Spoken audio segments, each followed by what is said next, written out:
Boring Finance History for Sleep: How Americans Saved Money 100 Years Ago. Chapter 1. Welcome to America in the 1920s. Before we begin, settle into a comfortable position. Allow your shoulders to relax. Take a slow, gentle breath in, and let it drift back out again. Tonight, we're traveling back in time.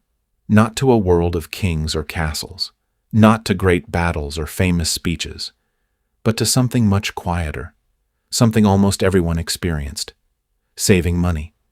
100 years ago, long before online banking, debit cards, credit cards, mobile apps, or digital wallets, Americans had a very different relationship with money. Every dollar they earned felt physical. Every coin had weight. Every purchase required thought. Every penny mattered. As the evening settles around us, imagine waking up in a small American town sometime around the year 1925. The streets are calm. Most roads are still made of dirt or gravel.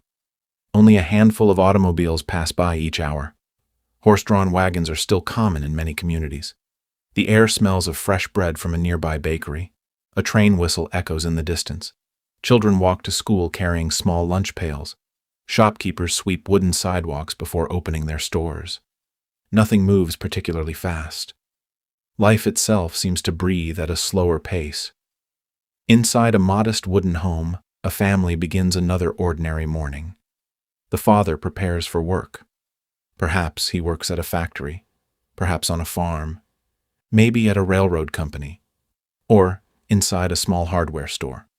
The mother prepares breakfast: fresh eggs, warm oatmeal, homemade biscuits, simple food, nothing extravagant. The children eat quietly before beginning their own day. Money is never discussed loudly. It doesn't need to be. Everyone understands its importance. Every member of the household knows that waste is something to avoid. Even the youngest children learn that a single penny should never be thrown away. In today's America, losing a penny hardly feels important. Many people wouldn't even stop to pick one up. But 100 years ago, that tiny copper coin represented real value. A single penny could buy candy, a piece of chewing gum, or help move a family one step closer toward buying something they truly needed. Children often collected pennies in small jars sitting on kitchen shelves. Each evening, after running errands or finishing chores, another coin might quietly join the collection. The gentle clink of metal against glass became a comforting sound, a reminder that progress didn't always happen quickly. Sometimes it happened one penny at a time. Banks certainly existed. Many Americans trusted them. Many others did not.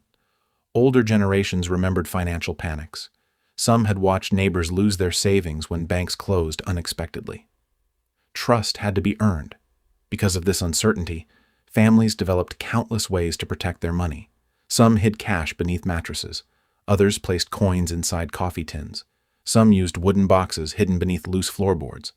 Others wrapped bills carefully inside cloth and tucked them deep inside dresser drawers. These hiding places weren't signs of fear alone. They reflected a different understanding of security. Money wasn't invisible. It wasn't numbers displayed on a glowing screen. It was something you could hold in your hands. You could count it, feel its texture, hear its familiar sound. Many Americans preferred knowing exactly where every dollar rested at the end of the day. At local general stores, purchases were made almost entirely with cash. Customers counted coins carefully. Shopkeepers calculated totals without electronic registers. Paper receipts were handwritten. Conversations lasted longer. Transactions moved more slowly. No one tapped a phone against a payment terminal. No plastic cards appeared from wallets. Money changed hands directly. Simple, visible, real. Saving money required patience. There were no investment apps promising instant wealth, no advertisements encouraging people to become millionaires overnight. Most Americans understood that building financial security took years, sometimes decades. Many families followed one simple principle: spend less than you earn. Today, those words might sound ordinary. Back then, they formed the foundation of daily life. Children learned this lesson from watching their parents. Shoes were repaired instead of replaced.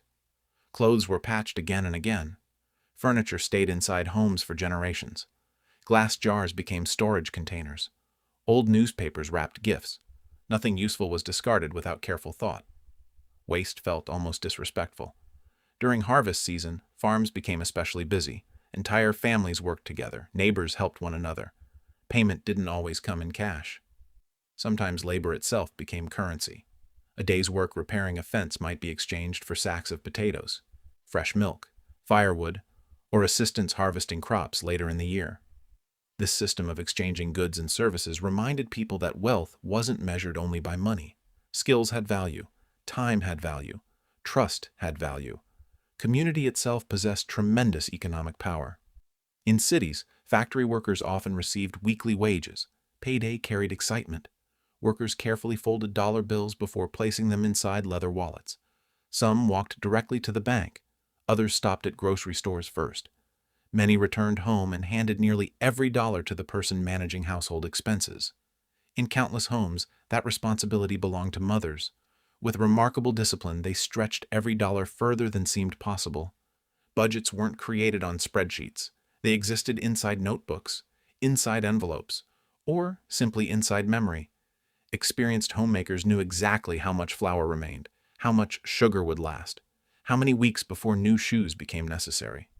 Their financial planning rarely attracted headlines, yet it quietly sustained millions of American families. Advertising was changing rapidly during the 1920s.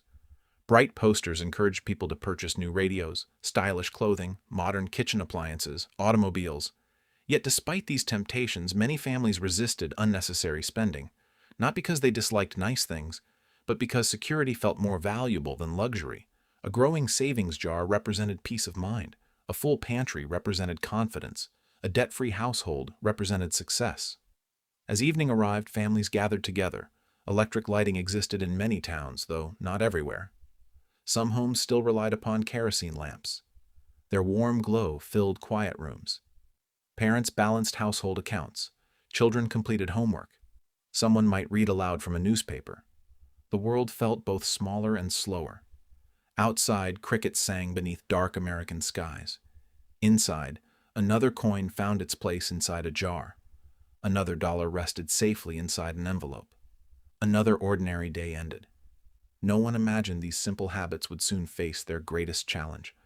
Only a few years later, America would enter the Great Depression. Banks would fail. Jobs would disappear.